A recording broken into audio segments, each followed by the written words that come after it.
Nongeye kugusuhuza nkwifuriza kugubwa neza. Aka kanya ndaje ngo nkugezeho amakuru y'imyidagaduro. Njye ndi Sami Humble Boy.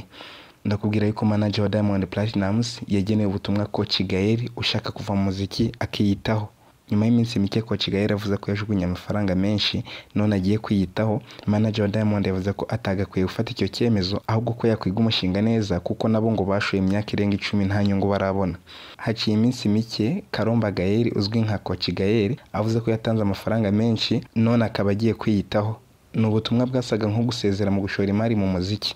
Ni ibintu byatunguye benshi bavuga ko yaba avuye mu muziki vuba cyangwa se amashagaga yazanye yaba atangiye gushira, ndetse yewe n'abandi bakavuga ko ntacyo yari amaze. Manager wa Diamond Salamu SK umaze iminsi mu Rwanda yavuze ko gukuramo akikarenge gutyo atari byo kuko nabo bamaze imyaka igera ku 10 batarinjiza inyungu kandi bakomeza gushora mu muziki. Yagize ati ndakeka ko ukwiye kwizera aho washoye amafaranga, nta kintu cyiza cyoroshye. Twebwe twatangiye gushora imari muri 2009, inyungu itangira kuza nyuma y'imyaka 10. Ntabwo ari ibintu byoroshye ko inyungu izaza mu mwaka umwe, ahubwo ukwiriye kwizerera mu byo washoyemo amafaranga. Mu butumwa yageneye Coach Gael yavuze ko adakwiriye gucika intege cyangwa kubivamo, ahubwo ko akwiriye kwizerera mu banyempano afite. Yavuze kandi ko kuba umuhanzi yava muri label atari igitangaza cyangwa byacitse kuko avamo yishyuye amafaranga ari mu masezerano hanyuma akigendera agaha umwanya abandi bahanzi bashya. Yabivuze bikomoye kuri Rayvanny, Harmonize n'abandi bahanzi bari barasinyishijwe muri Wasafi Records mu gihe batangiye gutanga inyungu muri label bagahita bavamo. Yagize ati dukora business ntabwo bavamo gutyo gusa ahubwo barishyura bakagenda. Dukora business rero iyo bagiye kwishakira amafaranga ubwabo baratwishyura hanyuma tukabona andi mahirwe yo gusinyisha abanyempano.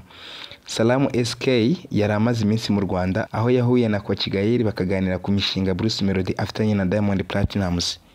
Ikindi reka nkubwire yuko DJ Toxic ategura igitaramo kizaba mu mpeshyi i Rubavu, akaba avuga yuko ari igitaramo cyo gukosora ibitaragenze neza.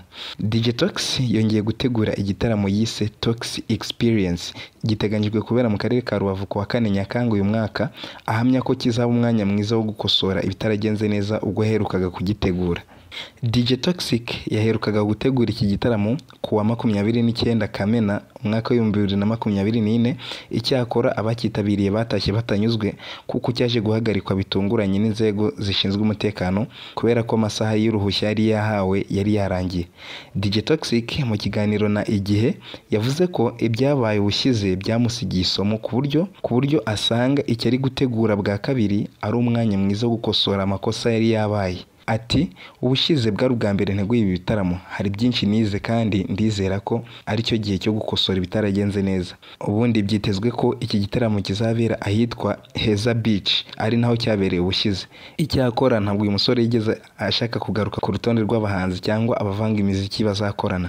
Ati abahanzi n'abavanga imiziki tuzakorana bo naba nkubeshye.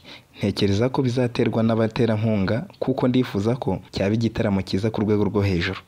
Nubwo atigeze agaruka ku mazina y'abo bazakorana, DJ Toxic yijije ko kizaba kiganjemo avanga imiziki ndetse n'abahanzi batandukanye.